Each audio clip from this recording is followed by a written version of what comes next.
name is Teacher Kristen with Life with Kristen. On this channel, we will be speaking about teaching ESL online, recruiting our friends, and speech therapy tips and tricks. So let's get started. Today is going to be our 6th part in our mini series on phonics. Today I want to talk about our L sound. As you can imagine, L can be a pretty difficult sound to elicit the proper way. A common substitution for the L sound is R and W. Let's take a look at what it sounds like when we replace those sounds. When making the L sound, let's first talk about placement. Our L sound is going to be created with an open mouth and our tongue tip touching just behind our front teeth on what we call our alveolar ridge, like so. La la la la la. And when we make the L sound, you will see that your tongue is to touch that ridge and come down repetitively. Some children say wah, wah, wah, wah, or la, la, la, la. They'll substitute an L for an R or a W. So sometimes yellow won't come out yellow. It'll come out yellow.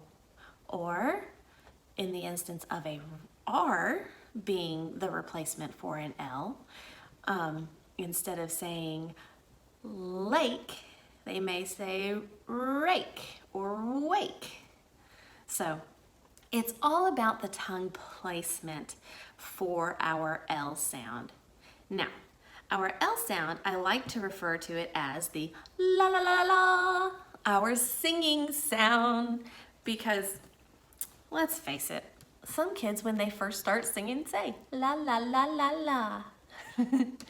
So I want everybody to practice by opening their mouth and putting their tongue on that alveolar ridge directly behind your front 2 teeth.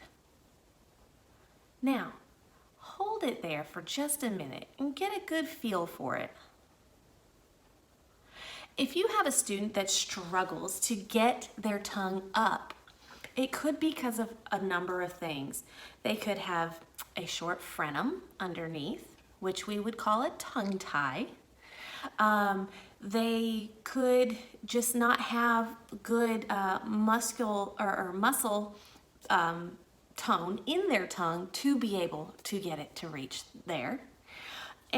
Or some of our students have just learned how to say the L sound the incorrect way, and we are going to have to break that cycle and reteach them. Now, when it comes to teaching our ESL children, L is not totally common in their language, so it takes a little bit. I have personally been teaching a student of mine through ESL, and she has had lots of L practice, and we have stopped in the middle of our sessions, and I've gotten very, very close to the camera, and I've showed her exactly how to place her tongue. She has become very vigilant about where she is placing her tongue and how she makes her sounds, because she is a typical substituting child where she uses W instead of her L's.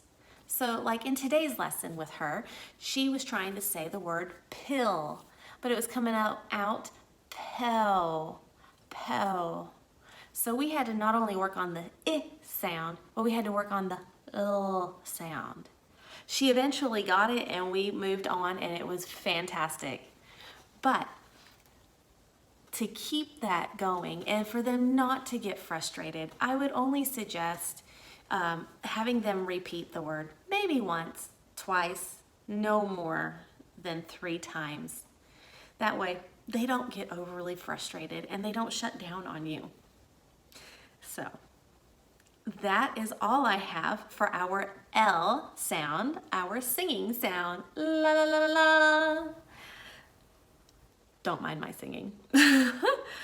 Anyhow, thank you for watching today's video as our part 6 of our mini series on phonics. If you would, please subscribe below. Shoot me an email if you have any questions, and I would love to answer them. Again, my name is Teacher Kristen with Life with Kristen. Have a great day, everybody.